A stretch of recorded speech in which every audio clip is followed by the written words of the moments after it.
research are both theoretical and artistic, focuses primarily on performative practices engaged with radical democracy and salt water, what I call pirate dramaturgy. Today I have the pleasure and the responsibility of opening this panel, which will explore, as mentioned, the entangled and multi-layered intersections between performance and eco-epistemologies. However, what is an eco-epistemology? Why should we intertwine it with performance? And finally, what might be the unrevealed connections, the transformative potentialities hidden in the relationship between epistemology, ecology, and performance? My contribution, consciously and deliberately, has no fixed beginning or end, nor does it present ideas in a linear, progressive, hierarchical manner. Instead, it operates above and beyond anarchist frameworks, whose flows of thinking I joyfully position alongside new studies. The theoretical methodology that takes salt waters as both a conceptual and material tool for alternative modes of experiencing knowledge production. Since the form through which we elaborate our theory and we create our practice signifies itself and simultaneously holds significance, my contribution will experiment the non-linearity and thus its absolutely ungovernability of salt waters to challenge the definition of ecology, without ever fully grasping the meaning and rather expanding it with other concepts, not to let it drift away but rather to deepen it. I suggest reframing its relevance by returning to its etymology.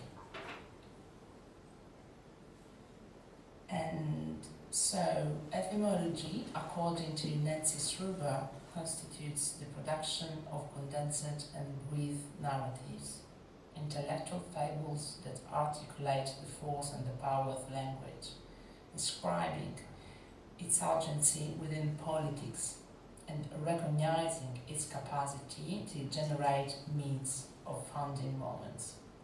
This capacity to generate myths of founding moments leads me to follow Catherine Malabou, who, focusing on the epistemological, aesthetic and thus political significance of anarchy, defines ecology in its oikos and logos as the discourse of dwelling, as the discourse of the abode,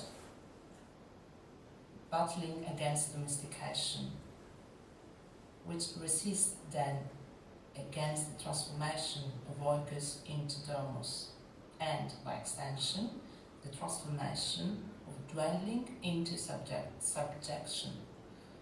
This resistance enables a world that is absolutely non-governable.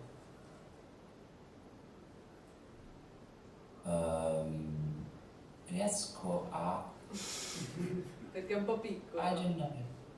Ce lo vediamo molto piccolo. Okay. I try to... Yeah. Ok. Anche mettere un po'. Ok, perfetto. Better? Yes? Sì, sì, meglio. Okay.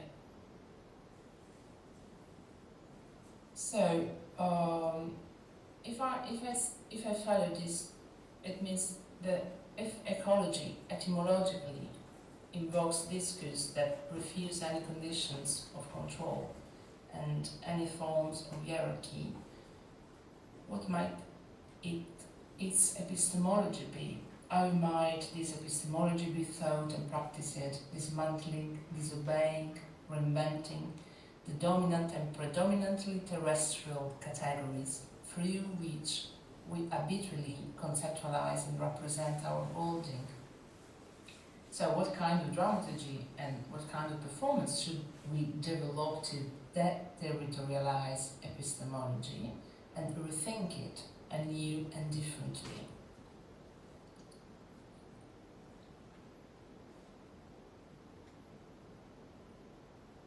And here I refer to Steve Menz, who is the founder of the Blue Studies, who says in his deterritorializing preface to the book titled Ocean, it challenges the dominant mode of our terrorizing, which is deeply and profoundly grounded in a terrestrial bias, by proposing a 7-pack of saltwater tomes to reframe our shared cultural epistemology and our ways of naming the world. So he writes, watery transformation deterritorialize. Moving offshore reshapes our vocabulary. The ocean needs new words. And what happens to grounded metaphors when everything solid becomes liquid? So what happens if field becomes current, if ground becomes water? If we start saying current of research instead of field of research? If we say I'm watering and not I'm grounding? So currently I'm simultaneously located and dislocated overseas. I'm living in Melbourne right now, in Australia, consequently in the farthest continent from Europe, 10 hours ahead of my usual time zone, radically and deeply far away from whatever is happening in the Mediterranean Sea. Yet, the Mediterranean Sea is where I come from, and it corresponds to the methodology, the positioning of my thinking through practicing. And so, I'd love to dive into these salt waters by sharing you a brief extract from L'isola riflessa, the reflected island of Fabrizio Ramondino, which has not been translated into English, so I present my own literal translation. And I ask myself, which of the two, the eremit or the pirate, introduces greater elements of chaos into civil society, greater doubt about its own legitimacy? This quote has two reasons. The first is that the reflected island Ramondino speaks of is the island of Ventotene, and an island in the middle of the Mediterranean, where the manifesto that rethought and repracticed Europe was invented, precisely while the Second World War was happening, and precisely while every epistemic category tied to the definition of territory, nationality, authority could finally be overturned. The second reason I speak to you about Ramondino is because she mentions the figure of the pirate, their imaginary, their radicality and their disobedience toward their society, in opposition to the figure of the eremit, who instead distances themselves from society to pursue an experience of closure, concentration, reflection, theory, a process of self-constitution which is individual, quiet, and careless about what is happening in their world. But we are not eremites, are we? My posture, which also corresponds to that of our research group, positions us within a theoretical horizon that, in its multiple directions, is tightly bound and brought to what is happening in the Mediterranean, with its boards of civilian volunteers that have been sailing towards Gaza for months and that have been not only intercepted and illegally seized, but whose crew was just days ago and just yesterday arrested and tortured for a desperate attempt to rethink the world politics and subvert its ecologies. So, given the fact that this conference is trying to think collectively around the discourse of dwelling and even our positioning, which triumphs in a land-based crew that has been striking for days in Italy and that moves with lucid and conscious minds alongside us who stand for free Palestine. Another question emerges. How can performative practices enable an epistemology that opposes the growth of extreme rights, which still proceeds concurrent with the dissolution of the political significance that originally shaped Europe? And thus, how can performative practices mobilize the discourse of dwelling that is real, radical, and disobedient? How can we construct an epistemic discourse that is contrary to our current context of juridical violence and political oppression, where law has become the instrument of elite domination rather than collective justice? And thus, how can dramaturgy, in its dynamic of thinking through practicing, perform piracy and not hermitage? How can we become pirates and not hermits?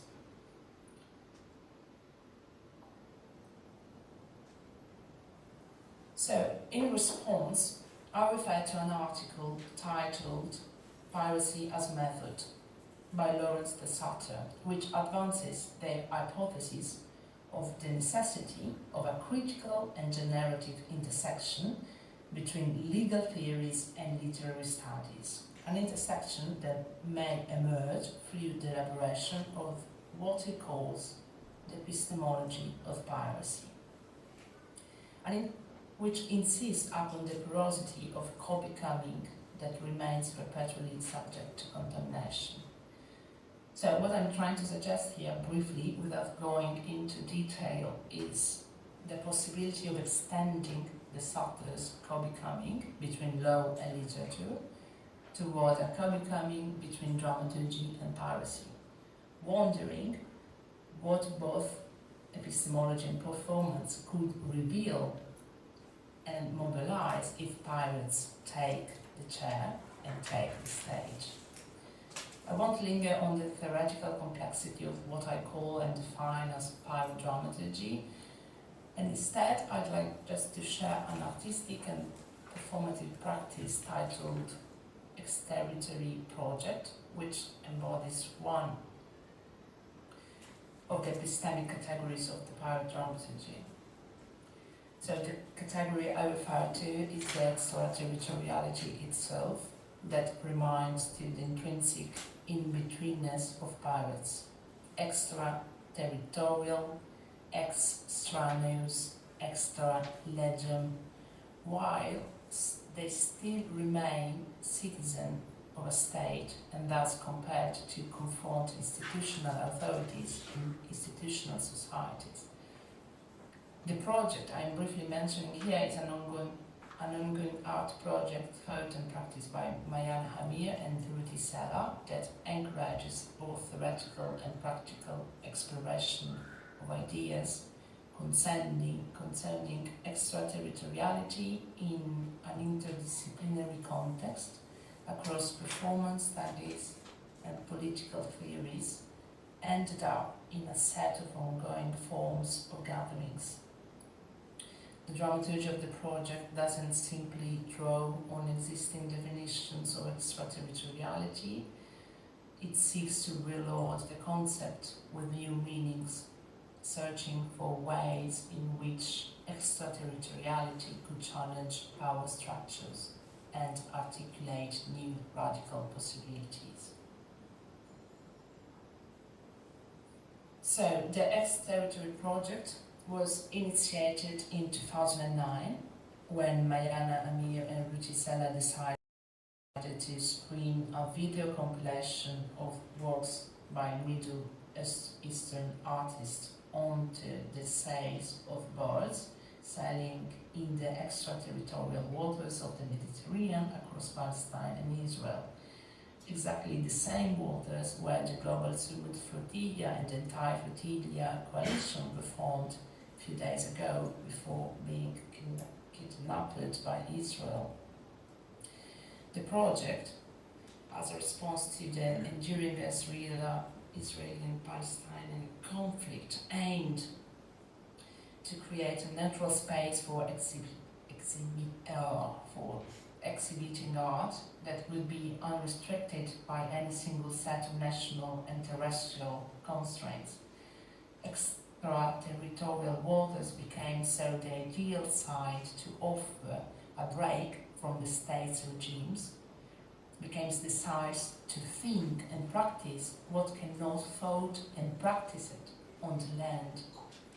Since they still belong to no territory and thus to no authority and no law, these salt waters became the ideal site to perform an alternative political and thus ecological discourse in opposition to any terrestrial system of landing, controlling, colonizing. So if I quote here the statement of the artist, they say, we sought to produce an image that would transgress the usual territorial conventions of art exhibitions where national politics and market interests intersect. Under such conditions, works of art are exploited to promote national agendas and profits. By exhibiting works of art in an extraterritorial space, we sought to challenge and recontextualize this convention.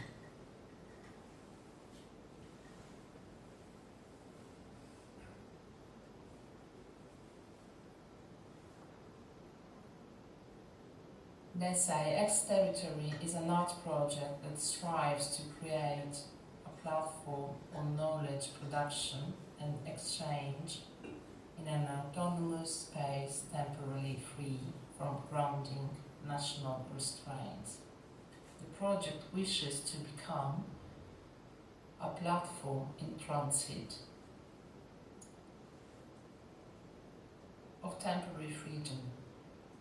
So in 2009, and then again in 2010, and then again in 2011, they performed on the sails of boats navigating the salt waters, which, although our politicians still claim ownership of them, today, in 2025, could and should continue to exist and resist as a site of, they say temporary, I would say radical freedom.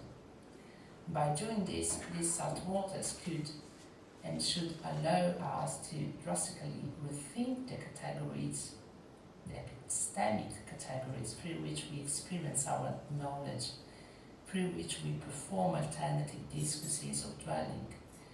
And perhaps they could and should allow us to start reimagining what is the piracy we should perform, how we could become pirates today,